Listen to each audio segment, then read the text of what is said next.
Hello, I'm doing a quick breakfast real quick. So my baby wanted something for breakfast, so I'm going to do a quick breakfast mixture today. And this is another one that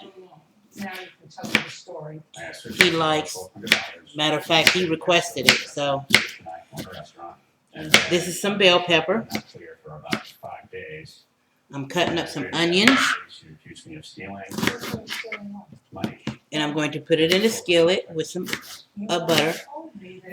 Okay, while I'm doing this,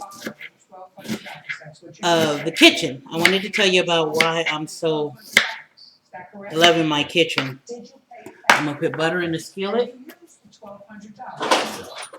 My mom, like I said, we didn't see my mom abused so many times. Broken nose, broken ribs, collarbones. Well, one day after our dad got done beating up our mom, she was in the kitchen cooking. But she was happy. And we couldn't understand why.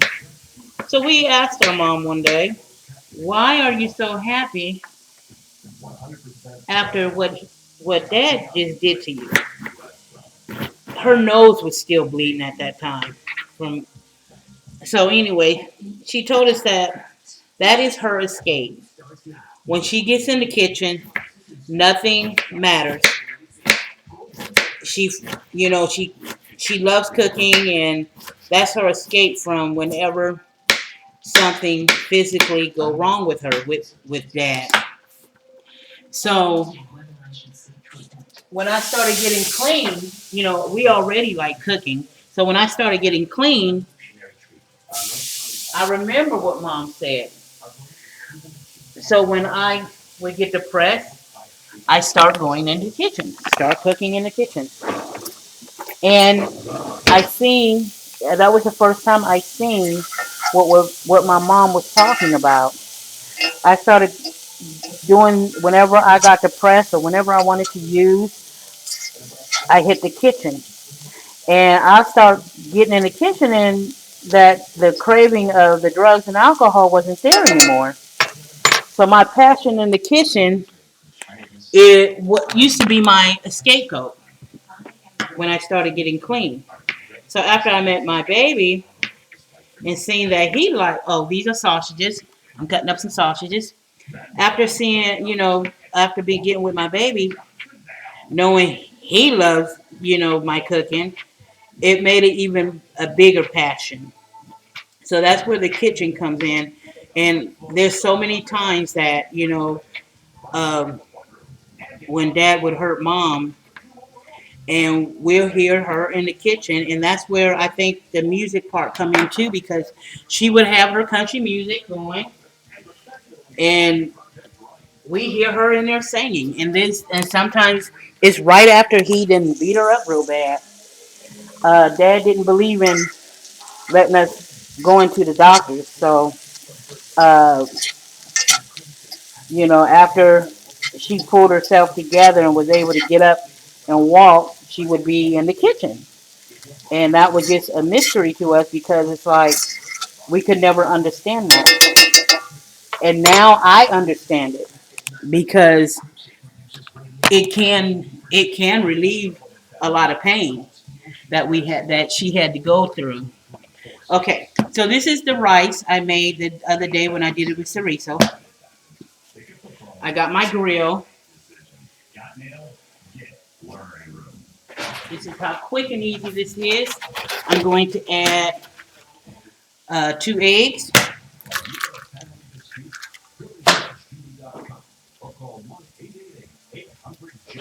a little bit of half and half. She's had full use of all my stuff since she's been here from Florida, and I'm not suing her for $5,000. No, I'm not going to use half and half. I'm going to use. There it goes. The sour cream. Had to catch myself. I'm going to use some sour cream.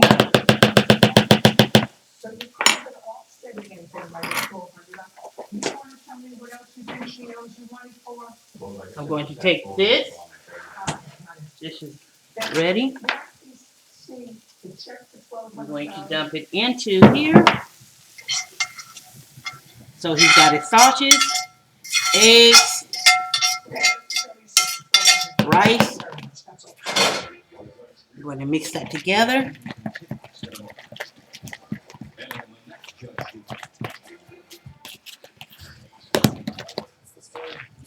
Put one more egg in it.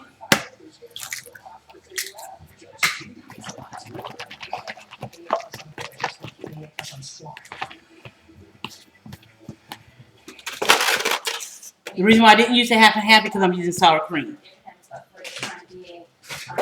You can use milk or sour cream or half and half. I got my grill here. Sorry about that. Got my grill right there. I'm going to butter my grill.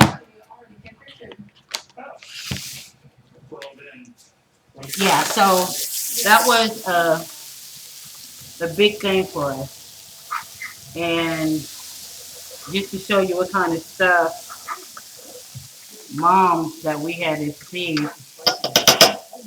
Dad hit her so hard one day, and we think he broke her ribs. And she was laying there in the hallway, and my brother runs in there to help her. And Dad told us to leave him alone, to leave Mom alone. So my brother didn't. He ran ran over there to try to help Mom, which kid wouldn't, seeing her in blood, covered in blood. And so my brother rushed over there to my mom's aid, and Dad kicked him.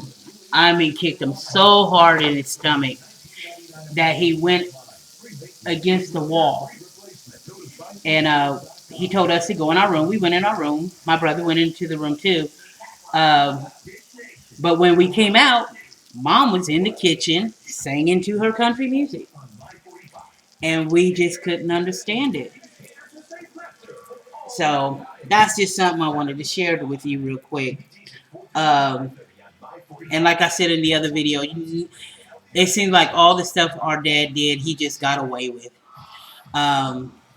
Another incident, my uncle found out what our dad was doing.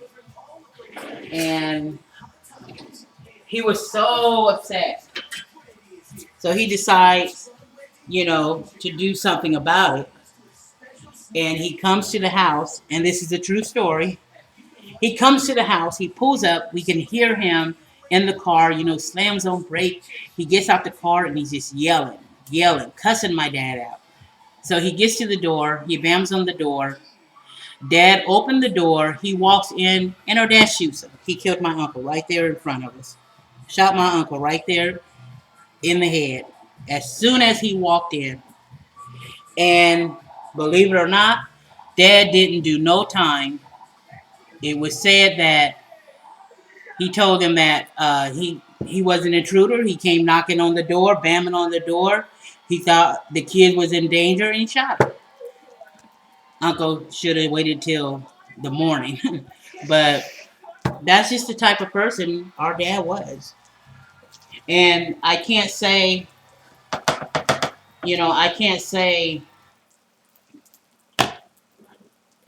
as a kid, we had our life was that way constantly, even though it was a lot. Believe it or not, we did have some good times. Our swimming, barbecuing, we did have some good times. And it took me a long time in therapy before I can even accept anything good about our dad. We never had to worry about going hungry. We always had food in the house. We always had a roof over our head. So in my mind, I started thinking, well, okay, then it has to be me. It's something I'm doing to causing him to, molest me. So I started taping my breasts down, dressing like a boy, hoping that would divert him from from me, which it didn't work. In school, people thought I was a boy um, because I would always dress like a boy, didn't want my hair up, and it didn't work, but I was hoping that it did. So my next step was, well, maybe we're bad kids. This is his way of disciplining us. That's where my mind was.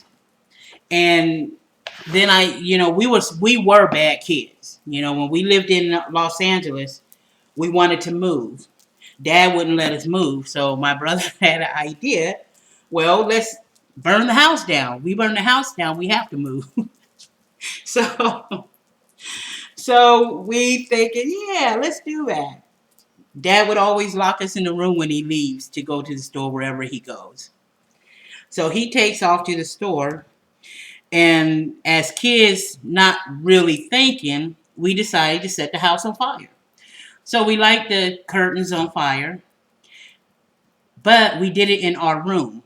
So we're locked in the room. Our room is on fire. Nobody's home. And thank God that the neighbors called the the ambulance, because when they got there, some of us kids had to be rushed from smoke, from the smoke, all the smoke that we inhaled. But we moved. We moved to Covina. The house was so messed up, we had to move. So we weren't good kids. So in our mind, we was thinking, we are bad kids. Maybe this is the reason. Maybe this is his way of disciplining us. And so that is the way a kid mind thinks. You always hear kids say, "Well, what did I do? Is it something I did, or I promise I'm not going to do this?" That's where our mind go as kids. If we can't think of a logical reason why something is happening, the only other explanation is it has to be us. And through my therapy, my psychiatrist had to really put that in my head. You didn't do nothing. There's nothing you did that would make this, that you deserve something like this, for him to do you the way he did. And I kept telling him, no, but you don't understand. When I say we're bad, we were bad kids. And between my husband and my therapist, I understood now. I understood that. I just finished therapy, last year? And so I've been in therapy over 3 years and a half, trying to cope with my past. I'm just getting ready to turn 50, and this is what I had to, this is how long it took for me to finally come to my grip. So, breakfast is done. I just wanted to share that with you real quick. A quick, simple breakfast. And it got eggs, rice, sausages, and vegetables. And there you go.